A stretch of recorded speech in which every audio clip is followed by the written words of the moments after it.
some royal families endured tragedies that rival the worst horror stories. Assassinations, children dying young, madness, prophecies, and entire bloodlines wiped out.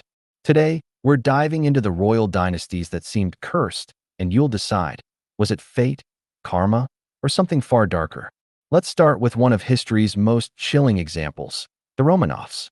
They ruled Russia for over 300 years, yet their history reads more like a catalog of tragedy than triumph.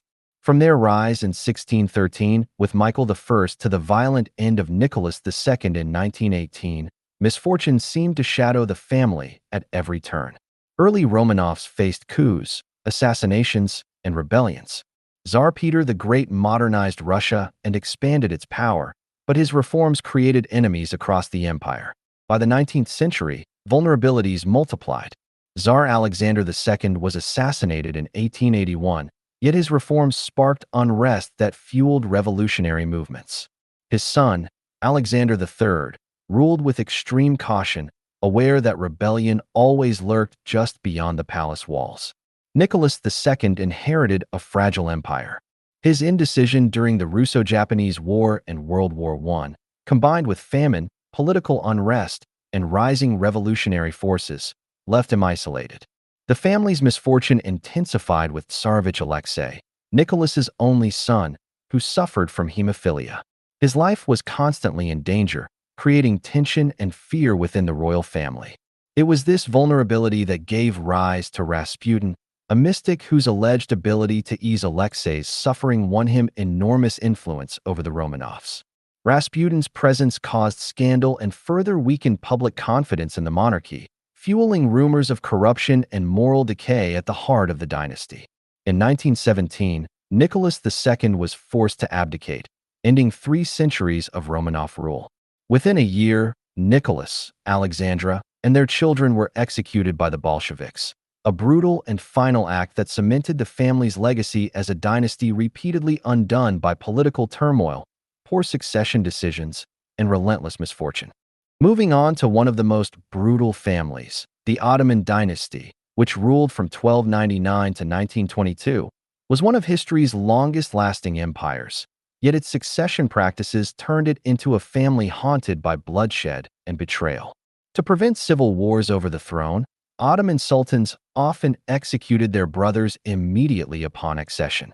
This brutal policy, formalized by Mehmed II in the 15th century, became an accepted method to secure power, and it created a dynasty living under constant fear. The consequences were both human and political. Sultan Bayezid II, for instance, narrowly avoided execution by his elder brother Selim, only for Selim to eventually seize the throne after imprisoning or eliminating rivals. Selim I, known as Selim the Grim, continued the tradition, executing dozens of male relatives to consolidate power, and expanded the empire dramatically, including the conquest of the Mamluk Sultanate in 1517. Later, the 17th century practice of the kafes, or gilded cage, replaced mass execution. Potential heirs were confined in isolated rooms within the palace, forbidden from politics or contact with the outside world. Sultan Osman II, for example, was strangled by his janissaries after attempting reforms and a military campaign, demonstrating how palace intrigue and isolation could destabilize even the reigning sultan. Sultan Ibrahim, nicknamed Ibrahim the Mad, spent years in confinement before his accession, and his mental instability contributed to one of the most chaotic reigns in Ottoman history. The combination of fratricide, confinement, and paranoia ensured that the Ottoman dynasty was both physically and psychologically scarred. Sons were imprisoned, brothers murdered, and sultans ruled under constant fear, a curse of power handed down from one generation to the next. Moving to the middle of the Pacific Ocean, to look at the Hawaiian monarchy, though small compared to European dynasties, endured a pattern of tragedy and misfortune that makes it one of history's overlooked cursed royal lines. The dynasty began with Kamehameha I, who unified the Hawaiian Islands in 1810 after decades of warfare. His success created a powerful kingdom, but his death in 1819 set the stage for a series of crises. His successor, Kamehameha II, ruled alongside Queen Kahumanu as regent. In 1824, Kamehameha II died unexpectedly in London during a state visit, along with his wife and several chiefs, due to measles, a disease unknown in Hawaii.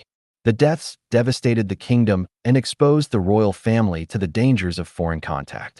Kamehameha III inherited the throne as a child. His reign saw the Great Mahele in 1848, a land redistribution that fundamentally altered traditional Hawaiian society. While it was meant to modernize governance, it weakened the monarchy and allowed foreign settlers to gain control of land, sowing the seeds of the dynasty's eventual downfall. Subsequent rulers faced further tragedy. Kamehameha V died in 1872 without naming an heir, leaving the kingdom vulnerable.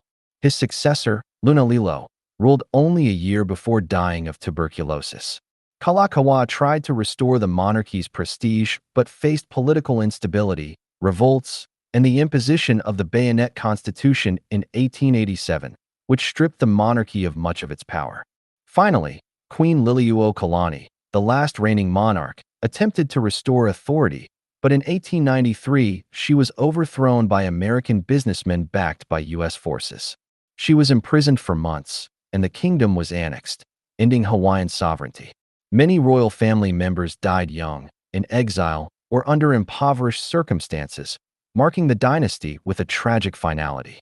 Next, we go back to Europe for the Habsburgs, who were once the most powerful royal family in Europe.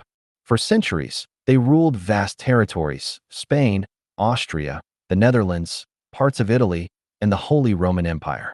Their wealth and influence seemed unstoppable, yet the very strategy they used to maintain power became their undoing. To keep wealth and territory inside the family, Habsburgs practiced repeated cousin marriages for generations. At first, it seemed clever.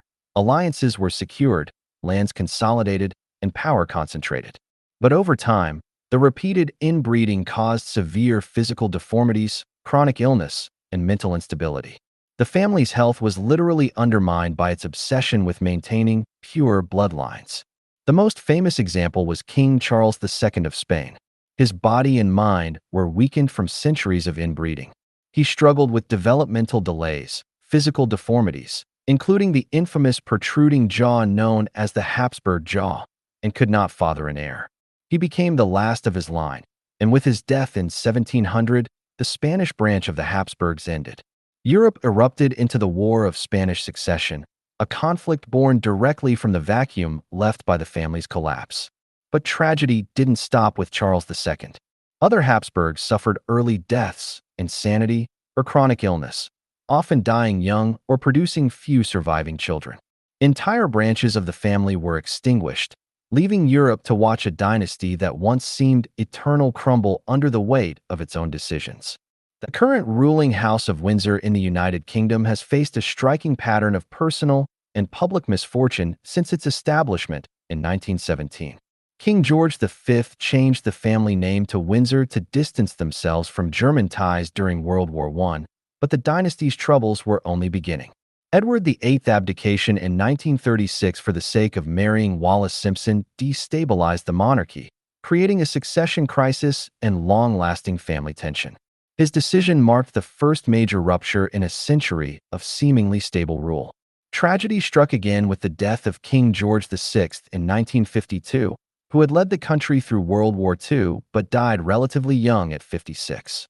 His daughter, Queen Elizabeth II, would later face persistent family crises during her reign: divorces of her children, scandals involving Prince Andrew, and the public fallout from the death of Princess Diana in 1997, whose car crash amplified scrutiny on the royal family. Sailing across the English Channel to France, we meet the Bourbon dynasty that ruled France for centuries, but the family's history is marked by repeated tragedy and violent downfall. Louis XIV, the Sun King, extended the monarchy's power to unprecedented heights, but his obsession with dynastic succession set the stage for centuries of misfortune.